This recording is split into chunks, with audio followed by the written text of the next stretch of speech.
ಇರುತ್ತದೆ. ಅದಕ್ಕಾಗಿ ಯಾರು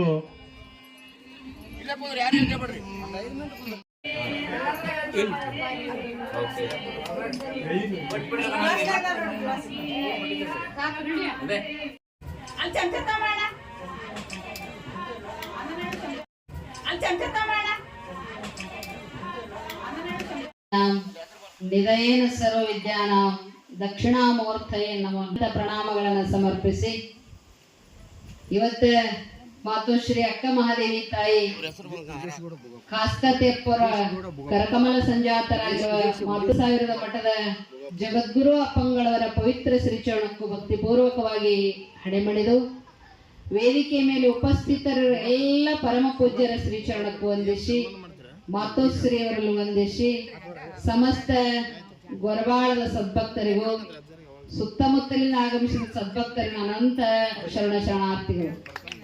ಅಪ್ಪಗಳು ಹೋಗ್ತೀವಿ ಅಂದಿದ್ರೆ ನಾನು ಸ್ವಲ್ಪ ಅಲ್ಲಿ ದೊಡ್ಡವರು ಹಂಗೆ ಹೋದ್ರೆ ಚಂದನ ಸ್ವಲ್ಪ ಸಣ್ಣವ್ರ ಕಾರ್ಯಕ್ರಮ ಕೊಡ್ರಿ ಅಂದ್ರೆ ಕೂತಾರ. ಬಹಳ ಸುಂದರವಾದಂತ ಗೊರಬಾಳ ಸದ್ಭಕ್ತರ ಬಗ್ಗೆ ನಾನು ಕೇಳ್ಕೋತ ಇದ್ದೆ. ಇಲ್ಲೆಲ್ಲರಿಗೆ ಅವಿಗೆ ಫೋನ್ ಹಚ್ಚಿ ಹೇಳ್ತಿದ್ದೆ, ನಿಮ್ಮೂರ ಬಗ್ಗೆ ಮಾತೋಶ್ರೀ ಅವರು ನನಗೆ ಅವಾಗ ಹೇಳ್ತಿದ್ರು. ಗೊರಬಾಳದ ಸದ್ಭಕ್ತರು ಬಹಳ ಶ್ರದ್ಧಾವಂತರು, ಭಕ್ತಿವಂತರು. ಈ ಸಲ ಅವ್ರಿಗೆ ಬೇರೆ ಕಡೆ ಕಳಿಸ್ಬೇಕಂತ ಮಾಡಿದ್ದೆ ನಾನು ಅನುಷ್ಠಾನಕ್ಕೆ. ಅವ್ರೇನಂದ್ರ ಯಾಕೋ ನಾನು ಗೊರಬಾಳಕ್ಕೆ ಹೋಗ್ಬೇಕು ಅನ್ಸಕತ್ತದ್ರಿವ, ನಾ ಮತ್ತೆ ಯಾವಾಗಾರ ಬರ್ತೀನಿ, ಖರೆ ನಾ ಗೊರಬಾಳದಾಗೆ ಅನುಷ್ಠಾನ ಮಾಡ್ತೀನಿ ಅಂತ ಮಾತೋಶ್ರೀ ಅವ್ರು ಹೇಳಿದ್ರು. ಅದ್ರ ಪ್ರಕಾರ ಇಲ್ಲಿ ಬಹುಶಃ 9ನೇ ತಾರೀಕು ಚಾಲೂ ಮಾಡಿರ್ಬೇಕು. ಈ 9ಕ್ಕೆ 1 ತಿಂಗಳಾತು. ಮಾತೋಶ್ರೀ ಅವರು ಸಹಜವಾಗಿ ಅದಕ್ಕೆ ಹೇಳ್ತಾರಲ್ಲ, ಅವರು ಖಾಸಗತೆಪ್ಪ ಅವ್ರ ಕಣ್ಣು ಕಾಣ್ತಿದ್ದಿಲ್ಲ. ನಾನು ಅವ್ರಿಗೆ ಆರಾಮಿರ್ಲಾರ್ದ ಒಂದ್ಸಲ ಮಾತಾಡ್ಸಕ್ ಹೋಗಿದ್ದೆ. ಈ ಅಮ್ಮ ನನಗೆ ಗೊತ್ತಿದ್ದಿಲ್ಲ. ಈಕಿ ಇಂಗ್ಲಿಷ್ ಏರಿಯಾಗ ಅನುಷ್ಠಾನ ಮಾಡ್ತೀವಿ, ಬಿಳಿ ಸೀರೆ ಕಪ್ಪ ತೆಳ್ಳಗಿದ್ದು. ನಾನು ಕನ್ನಡ ಸ್ಕೂಲ್ನಾಗ ಪ್ರವಚನಕ್ಕೆ ಹೋಗ್ತಿದ್ದೆ. 7,000 ಜನ ನಿತ್ಯ ಪ್ರವಚನಕ್ಕೆ ಸೇರ್ತಿದ್ರು. ಖಾಸಗತೆಪ್ಪ ಅವರು ಅಲ್ಲಿ ಶಿವಕುಮಾರಪ್ಪ ಅವ್ರ ಶಿಷ್ಯರು, ಬೀದರ್ ಶಿವಕುಮಾರಪ್ಪ ಅವ್ರ ಶಿಷ್ಯರು ಪ್ರವಚನ ಹೇಳಕ್ ಬಂದಾಳ, ನೀ ದಿನ ಕೇಳಕ್ ಹೋಗಂತ ನಿಮ್ಮ ಇಂಗ್ಳಿಗೇರಿನ ದಿನ ಎತ್ತಿನ ಗಾಡ್ಯಾಗ ಅವ್ರ ಪ್ರವಚನ ಕೇಳಕ್ ಬರ್ತಿದ್ರು. ಅಲ್ಲಿ ಬಂದಾಗ ಅವಾಗ ನನಗ ಅವರು ಖಾಸಗತೆಪ್ಪ ಅವ್ರ ಪರಿಚಯ ಮಾಡಿಕೊಟ್ರು. ಮುಂದೆ ನಮ್ಮ ಆಶ್ರಮಕ್ಕ ಅಪ್ಪಗಳಿಗೆ ಆರಾಮಿರ್ಲಾರ್ದಾಗ ನಾನು ಮಾತಾಡ್ಸಕ್ ಹೋಗಿದ್ದೆ. ಖಾಸಗತೆಪ್ಪ ಅವ್ರಿಗೆ ಮಾತಾಡ್ಸಕ್ ಹೋದಾಗ ಅವಾಗ ಅಪ್ಪ ಅವ್ರ ಏನ್ ಮಾತಂದ್ರು ಅಂತ ಕೇಳಿದ್ರೆ, ನೋಡವ ನನ್ನ ವಯಸ್ಸಾಗೈತಿ, ಪಾಪ ಅದಕ್ಕೆ ಅಕ್ಷರ ಜ್ಞಾನ ಇಲ್ಲ, ಏನೂ ಇಲ್ಲ, ಬಹಳ ಮುಗ್ಧದಳ, ಆಕಿನ ಮ್ಯಾಲ ನಿನ್ನ 1 ಲಕ್ಷ ಇರ್ಲಿ ಅಂತ ಖಾಸಗತೆಪ್ಪ ಅವ್ರು ಅವಾಗ ನನಗೆ ಹೇಳಿದ್ರು. ಅವಾಗ ನಡೆದು ಅಮ್ಮ ನಮ್ಮ ಜೊತೆಗೆ ನಿರಂತರ ಸಂಪರ್ಕ. ಅಷ್ಟೇ ಅಲ್ಲದೆ ಇವತ್ತ 3,000 ಮಠದವರು ಎಷ್ಟು ಪ್ರೀತಿಯಿಂದ ಕಾಣ್ತಾರ ಆಕಿನ ಅಂತ ಕೇಳಿದ್ರೆ, ತಮ್ಮ ಮಗಳು ಅಂತ ಸ್ವೀಕಾರ ಮಾಡಿ ಕರದಲ್ಲಿ ಬರ್ತಾರ ಅಂತ ಕೇಳಿದಾಗ ಮಹಾತ್ಮರ ಪ್ರೀತಿ ಎಷ್ಟು ಗಳಿಸ್ಯಾರ ಅನ್ನೋದು ಬಹಳಷ್ಟು ಮುಖ್ಯ. ಅಂಥವ್ರು ಜಗತ್ತಿನಲ್ಲಿ ಅನುಭಾವಿ ಸಂತರು ಮಹಾತ್ಮರ ಉಪದೇಶವನ್ನು ಮಾಡ್ತಾ ಇದ್ದಾರೆ. ಶ್ರಾವಣ ಮಾಸ ಬಹುಶಃ ಎಲ್ಲಾ ಮಾಸಗಳು ಅದಾವ, ಆದ್ರೆ ಶ್ರಾವಣ ಮಾಸಕ್ಕೆ ಯಾಕಷ್ಟು ಆದ್ಯತೆ ಕೊಟ್ರು ಅನುಭಾವಿಗಳು ಅಂತ ಕೇಳಿದ್ರೆ ಬಹಳ ಚಂದ ಹೇಳ್ತಾರ. ನಿಮಗ 11 ತಿಂಗಳು ಶಿವ ಅನ್ನಕ್ಕಾಗ್ಲಿಲ್ಲ ಅಂತ ಕೇಳಿದ್ರೆ ಕೊನೆಗೆ 1 ತಿಂಗಳದ ಶಿವ ಅನ್ನೋದು. 1 ತಿಂಗಳದಾಗ ನಿನಗೆ ಬಹಳ ತಾಸ ಆಗ್ಲಿಲ್ಲ, 1 ತಾಸರ ಅಮ್ಮವ್ರ ಅನುಷ್ಠಾನ ಕೂತಿರ್ತಾರಲ್ಲ, ಅಲ್ಲಿ ಹೋಗಿ 1 ತಾಸರ ಭಜನೆ ಮಾಡುವಂತ ಪರಮಾತ್ಮ ಅವಕಾಶ ಕೊಟ್ಟಂತ. ಒಂದ್ಸಲ ಕೇಳದಂತ ಮನುಷ್ಯನಿಗೆ, ನನ್ನಂಗೆ ನೀನು ಕೊಟ್ಟು ಕಳ್ಸಿನಲ್ಲ, ನೀ ಏನೇನಾರ ಮಾಡ್ತೀವಿ ಹೋಗಿ ಅಂದ. ಎಲ್ಲಿ ಗೊರಬಾಳದಾಗಿದ್ದು ಏನೇನ ಮಾಡ್ತೀವಿ ಅಂತ ಕೇಳದ. ಅದಕ್ಕ ಅವ ಮನುಷ್ಯ ಅಂದಂತ, ಇಲ್ಲ ನಾನು ಶ್ರಾವಣದಾಗ 1 ತಿಂಗಳು ಶಿವ ಅಂತೀನಿ, ಸರಿ ಕರೆಕ್ಟ್ ಅಂತೇನೋ, ಹೋಗು ಅಂತ ಕಳ್ಸ ಗೊರಬಾಳಕ್ಕ. 1 ತಿಂಗಳು ಅನ್ನಾಗ ಅವಾಗ ಏನಂದ ಬಹಳ ಬ್ಯಾಸರ ಬರಾಕತ್ತ. 1 ತಿಂಗಳು ಬಹಳ ವಜ್ಜೆ ಆಗಾಕತ್ತಪ್ಪ, 1 ತಿಂಗಳು ಅನ್ನಕ್ಕಾಗಲ್ಲ ಶಿವ ಅಂದ.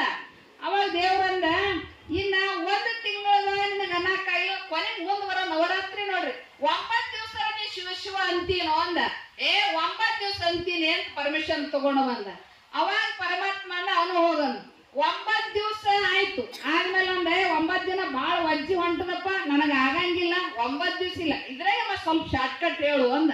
ಅವಾಗ ಶಿವ ಅಂದ, ಕೊನೆಗೆ ಶಿವರಾತ್ರಿ ದಿನ ಒಂದಿನ ಶಿವ ಅಂತೀವನು ಅಂದ. ಅಂತೀನಪ್ಪ ಅಂದ. ಹಗಲು ರಾತ್ರಿ ಕೂಡಬೇಕು ನೋಡಿ ಶಿವ ಹ್ಞೂ ಅಂತೀನಿ ಅಂದ. ಅವಾಗ ಹಗಲೆಲ್ಲ ಕುಂತ ರಾತ್ರಿ ನಶ್ವಿನ 4 ಗಂಟೆ ಅಲ್ಲತ್ತಿ ಮತ್ತೆ ಶಿವನಂತೆ ಹೋದ. ಬೆಳ್ತಾನ ಹಗಲ ಕೂಡಕ್ಕಾಗಲ್ಲಪ್ಪ, ಇಷ್ಟ ಆಗಂಗಿಲ್ಲ, ಪೂರಾ ಹಗಲ ರಾತ್ರಿ ಕೂಡೋದು ನನ್ನ ಶಿವ ಅನ್ನಕ್ಕಾಗಲ್ಲ ಅಂದ. ಅವಾಗ ದೇವ್ರ ಅಂದತ್ತ, 1 ತಿಂಗಳು ಶಿವ ಅಂದಿಲ್ಲ, 9 ದಿವಸ ಶಿವ ಅಂದಿಲ್ಲ, ಕೊನೆಗೆ ಶಿವರಾತ್ರಿಗೂ ಶಿವ ಶಿವ ಅಂದಿಲ್ಲ ಅಂದ್ರೆ ಮುಂದೆ ಬರೋದು ಹೋಳಿ ಹುಣ್ಣಿ ಎಲ್ಲ ಹೊಯ್ಕೋತ ಹೋಗಿ ಏನ್ ಅನ್ನಕ್ಕಾಗಲ್ಲ ಅಂತ ಹೇಳ್ಬಿಟ್ಟಂತ. ಅಂದಾಗ ಇವತ್ತ ಶಿವರಾತ್ರಿ ಆಗ್ಲಿ ಶಿವನಾಮ ಸ್ಮರಣೆ ಯಾಕೆ ಮಾಡ್ಬೇಕು ಅಂತ ಕೇಳಿದ್ರೆ ಮಹಾನ್ ಭಾವಿಗಳು ಬಹಳ ಚಂದ ಕರಿ ಅಂಜೋದ ಅಂಕುಶಕ್ಕಯ್ಯ ಗಿರಿ ಅಂಜೋದ ವಜ್ರಕ್ಕಯ್ಯ ತವಂದ ಅಂಜೋದ ಜೊತೆಗೆ ಪಂಚಮಹಾಪಾತಕ ಒಂಜೋ ಕೂಡಲ ಸಂಗಮ ದೇವ ನಿಮ್ಮ ನಾಮಕ್ಕಯ್ಯ ಅಂತ ಹೇಳಿದಂಗೆ ಭಗವಂತನ ನಾಮಸ್ಮರಣೆಯನ್ನ ಮಾಡಲಿಕ್ಕೆ ಪಂಚಮಹಾಪಾತಕಗಳು ಹೋಗ್ತಾವ ಅಂತ ಹೇಳ್ತಾರ. ಭಗವಂತ ಮಹಾತ್ಮರು ಎಷ್ಟು ಕರುಣಾಮಯಿ ಅಂತ ಇರ್ತಾರ ಅಂತ ಕೇಳಿದ್ರೆ ನಿಮಗ್ ಗೊತ್ತಿರ್ಬೇಕು. ವಾಲ್ಮೀಕಿ ಅವನಿಗೆ ರಾಮ ರಾಮ ಅನ್ನಕ್ ಬರ್ತಿದ್ದಿಲ್ಲ, ಅವ ಏನಂತಿದ್ದ ಮರ ಮರ ಮರ ಅಂತಿದ್ದ. ಅದಕ್ಕೆ ಹೇಳಿದ್ರು ಉಲ್ಟಾ ನಾಮ್ ಜಪತೆ ಜಗಜಾನ್ ವಾಲ್ಮೀಕಿ ಹೋ ಬ್ರಹ್ಮ ಸಮಾನ ಅಂತ. ಉಲ್ಟಾರಾನು ಸೀದರನು ರಾಮ ಅನ್ನಕ್ ಬರ್ತಿಲ್ಲ, ಮರ ಅಂದವನಿಗೆ ಬ್ರಹ್ಮ ಪದವಿ ಪರಮಾತ್ಮ ಕೊಟ್ಟಾನ ಅಂದಾಗ ನಮ್ಗೆಲ್ಲ ಚಂದ ಬಾಯಿ ಕೊಟ್ಟಾನಲ್ರಿ ಶಿವ ಅಂದ್ರೆ ನಮ್ಗೆ ಏನ್ ಕೊಡ್ಲಕ್ಕಿಲ್ಲ, ಏನ್ ಕೊಡ್ಲ. ಅದಕ್ಕೆ ಮಹಾತ್ಮರ ಉಪದೇಶವನ್ನ ಮಾಡ್ತಾ ಇದ್ದಾರೆ. ಜೀವನದಲ್ಲಿ ಶಿವನಾಮ ಸ್ಮರಣೆಯಕ್ಕಿಂತ ಅನುಷ್ಠಾನ ಅಂದ್ರೆ ಏನು? ಬಾಳ ಮಂದಿ ಅನುಷ್ಠಾನ ಅಂದ್ರೆ ಬಾಳ ತಪ್ಪು ಕಲ್ಪನೆ ಇರ್ತಾವ. ಅನುಷ್ಠಾನ ತಪಸ್ಸು ಅಂದ್ರೆ ಏನು ಅಂತ ಕೇಳಿದ್ರೆ ತನ್ನ ಮನಸ್ಸನ್ನ ಇಂದ್ರಿಯಕ್ಕೆ ಇನ್ನೊಂದು ಸಾಧನೆ. ಉಪಾಸನೆ ಅಂದ್ರೆ ಬ್ರಹ್ಮನ ಸಮೀಪ ಪರಮಾತ್ಮನ ಸಮೀಪ ಕರೆದುಕೊಂಡು ಹೋಗೋದಕ್ಕೆ ಉಪಾಸನೆ ಅಂತ ಕರೀತಾರೆ. ಅನುಷ್ಠಾನ ಅಂತ ಕೇಳಿದ್ರೆ ನಿನ್ನ ಶಕ್ತಿಯನ್ನ ನಿನ್ನ ಜ್ಞಾನವನ್ನ ಸಂಗ್ರಹ ಮಾಡ್ಕೊಳಕ್ಕ ನಿಮ್ಗೆ ಗೊತ್ತಿರ್ಬೇಕು. ನೀವೆಲ್ಲ ಹೊಲ ಬಿತ್ತಿರಲ್ಲ, ಬಿತ್ತೆಲ್ಲ ರಾಶಿ ಮಾಡ್ಕೊಂಡು ಬಂದ ತಕ್ಷಣ ಒಂದೊಂದು ಕಾಳು ಮಾರ್ತೀರ, ಚೀಲ ಗಂಟ್ಲೆ ಕೊಂಟ್ಲ ಗಂಟೆ ಮಾರ್ತೀರಿ. ಭಾಷೆ ತಿಳಿತೇವಲ್ಲ, ನಮ್ ಬಿಜಾಪುರ ಭಾಷೆ ಸ್ವಲ್ಪ ಮಿಕ್ಸ್ ಭಾಷೆ. ಒಮ್ಮೆ ಮಾರ್ತೀರಿ ಹೊಲದಾಗೆಲ್ಲ ಒಂದೊಂದು ಗಿಡ ಸಂಗ್ರಹ ಮಾಡಿದ ಮೇಲೆ ಕೊಡ್ಲಾಕ್ ಬರ್ತದೆ. ಇದು ಬರ್ತದಲ್ಲೋ ಹಂಗ ಮಹಾತ್ಮರು ಜ್ಞಾನಿಗಳು ಅನುಷ್ಠಾನದಿಂದ ಶಕ್ತಿಯನ್ನ ಸಂಗ್ರಹ ಮಾಡಿ ಮುಂದೆ 11 ತಿಂಗಳು ನೀವು ಬಂದು ನಮಸ್ಕಾರ ಮಾಡಿದ್ರೆ ಬೇಡಿದ್ದನ್ನು ಬೇಡಿದ ಕೊಡಾಕ ಶಕ್ತಿಯನ್ನ ಬರ್ತೈತಿ. ಇಂತಹ ಶಕ್ತಿ ಅನುಷ್ಠಾನದಲ್ಲಿ ಅದ. ಬಹುಶಃ ನಿಮ್ನೆಲ್ಲ ನೋಡಿದ್ರೆ ನಾನು ಬಹುಶಃ ಬಹಳ ಓಡ ಬಂದಿನ ನಾನು ಬಂದು ನೋಡ್ದೆ, ಎಲ್ಲ ಪರಿಸರ ಬಹಳ ಚೆನ್ನಾಗ್ಯದ, ಎಲ್ಲ ಸದ್ಭಕ್ತರು ನೋಡಿದೆ.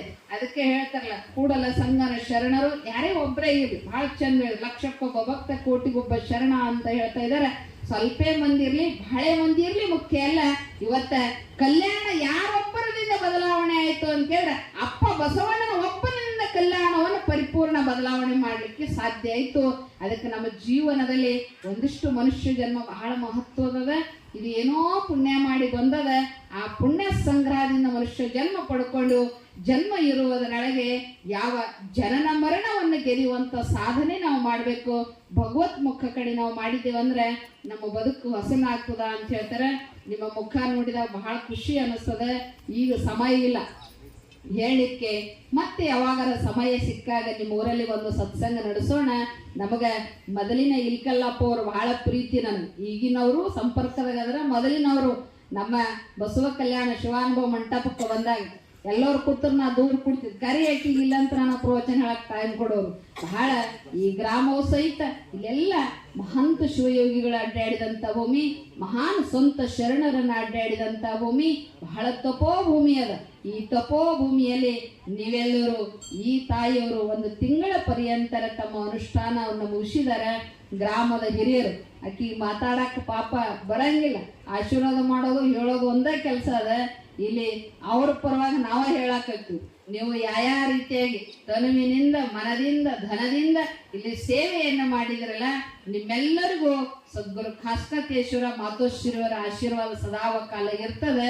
ಆ ಮಾತೋಶ್ರೀಯವರ ಜೊತೆಗೆ ನೀವು ಸದಾವ ಕಾಲ ಒಡನಾಟದಲ್ಲಿದ್ದು ಸನ್ಯಾಸಿಗಳು ಬಹುಶಃ ಅಂತಾರ ಅವ್ರಿಗೆ ಅವ್ವ ಅಪ್ಪ ಯಾರ ಒಪ್ಪಲ್ ನಾ ಭಾಳ ಚಂದ ಹೇಳ್ತಿರ್ತೀನಿ. ಎಲ್ಲರೂ ಹೋದಾಗ ನಾನು 16 ವರ್ಷಕ್ಕೆ ಮನೆ ಬಿಟ್ಟಿದ್ರಿ, ಒಂದ್ ಅವ್ವ ಅಪ್ಪನ ಮನಿ ಬಿಟ್ಟು ಬಂದಿವಂತ ಇಟ್ಟು ಗೊರವ ಊರ್ ತುಂಬಾ ಅವ್ವ ಅಪ್ಪ ಸಿಕ್ಕಾರ ನೋಡ್ರಕಿ ಅಂದಾಗ ಅಲ್ಲಿದ್ರು ಒಂದೇ ಅವ್ವ ಒಂದೇ ಅಪ್ಪನ ಮಾರಿ ನೋಡೋದಕ್ಕಿತ್ತು.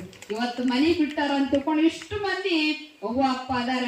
ಒಬ್ಬ ಸನ್ಯಾಸಿಗಳು ಮನಿ ಬಿಡ್ಬೇಕಾದ್ರೆ ಏನ್ ಇರ್ಲಾರ್ದಕ್ಕೆ ಬಿಟ್ಟೋರಲ್ಲ, ಸಿಗಲಾರ್ದಕ್ಕೆ ಬಿಟ್ಟೋರಲ್ಲ, ಎಲ್ಲ ಇದ್ದು ಒದ್ದು ಬಂದವನೇ ಸನ್ಯಾಸಿ ಅಂತ ಮಹಾತ್ಮರು ಹೇಳಿದ್ರು. ಅಕ್ಕ ಮಾಡಿ ಹೇಳಿದ್ರಲ್ಲ ಬಹಳ ಚಂದ ಹೇಳಿದ್ರು. ಏನಿದ್ದರು ಸಹಿತ ಅದನ್ನ ರಾಜ್ಯ ದರ್ಬಾರನ್ನು ಒದ್ದು ಬಂದು ಅಕ್ಕ ಮಹಾದೇವಿ ಕಲ್ಯಾಣದತ್ತ ತನ್ನ ಪಾದಯಾತ್ರವನ್ನು ಬೆಳೆಸಿದ್ರು. ಹಂಗೆ ಪರಮ ಪೂಜ್ಯ 3000 ಅಪ್ಪಂಗಳವರು ಮಾತೋಶ್ರೀ ಅವರ ಮೇಲೆ ಅಪೋರಿತ ಹಿಡಿದು ಬಹಳ ಪ್ರೀತಿ ಅದಾರ. ಅವರು ಮಾತೋಶ್ರೀ ಅವರನ್ನ ಈಗ ಆಶೀರ್ವದಿಸೋರಿದ್ದಾರೆ.